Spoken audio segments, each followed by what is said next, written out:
Guys, আরেকটা নতুন blog নিয়ে তোমাদের সাথে হাজির হলাম। আমরা সবাই ভাবি ফ্ল্যাটে থাকা খুব মজা। আজকে তোমাদের একটা ছোট্ট ভিডিও দেখাবো, দেখে তোমরা বলবে যে সত্যি পয়সা দিয়ে ফ্ল্যাট কেনাটা উচিত কি না। আমরা কত কষ্ট করে পয়সা জমিয়ে তারপরে গিয়ে একটা ফ্ল্যাট কিনি, কিন্তু আমি এখন আমার ফ্ল্যাটটা রং করছি, অন্য একটা ফ্ল্যাটে শিফট হয়ে গেছি। তো তোমরা দেখে বলবে আমার ফ্ল্যাটের অবস্থা কী ছিল। প্লিজ আমি ভিডিওটা তোমাদের সাথে শেয়ার করব, তোমরা প্লিজ দেখবে, তারপরে বাকি কথা ভিডিও দেখতে দেখতে হবে।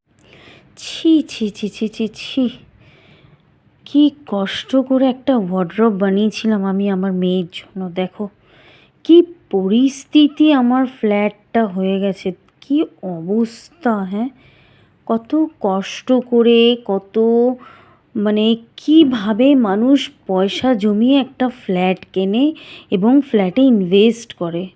আর সেই ফ্ল্যাট যদি এই রকম 10 বছরের মধ্যে হয়ে যায়, তাহলে মানুষ কি করবে, কাকে বিশ্বাস করবে বলো।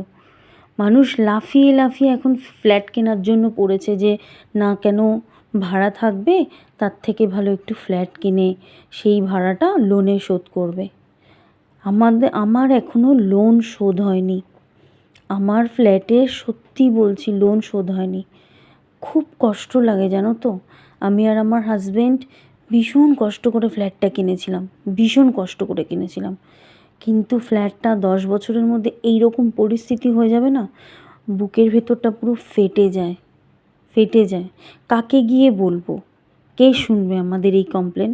কেউ শুনবে না, কেউ শুনবে না। যাদের ধরো রং করারও ক্যাপাসিটি নেই, একবার ফ্ল্যাট কিনে ঢুকে গেল, যাদের ঠিক করারও ক্যাপাসিটি নেই, সবার থাকে এরকম কোনো কথা নেই। ফ্ল্যাটটা মানুষ অনেক কষ্ট করে কেনে, যাদের পয়সা আছে তো পয়সা আছে, কিন্তু যাদের পয়সা নেই তাদের সত্যিই খুব কষ্ট করে ফ্ল্যাট কিনতে হয়। যাদের ঠিক করার ক্যাপাসিটি না থাকবে না, তাদেরকে এইরকম অবস্থাতেই থাকতে হবে। এই রকম অবস্থা দেখো, দেয়ালগুলোর অবস্থা দেখো, একটা জায়গা, একটা দেয়াল যদি বাকি থাকে, আমি তাহলে বুঝবো যে হ্যাঁ ঠিক আছে, চলো আমি ধন্য হলাম। একটা দেয়াল বাকি নেই। প্লিজ সবাই দেখো একটু ভিডিওটা। আমি এখন ইউটিউবে চ্যানেলটা খুলেছি বলে আমি ভিডিওগুলো শেয়ার করতে পারছি এবং করছি, খুব সাহসের সাথেই করছি। জানি না পরে আমাদের প্রমোটার এরা দেখবে কি না, দেখবে আমার বয়ে গেছে, কিন্তু এখনও পর্যন্ত আমার ব্যাংকের লোন শোধ হয়নি। আর সবাই একটু চেষ্টা করো, যাদের যাদের বাড়ি আছে না, টিকিয়ে রাখার চেষ্টা করো। খুব কষ্ট হয় গো।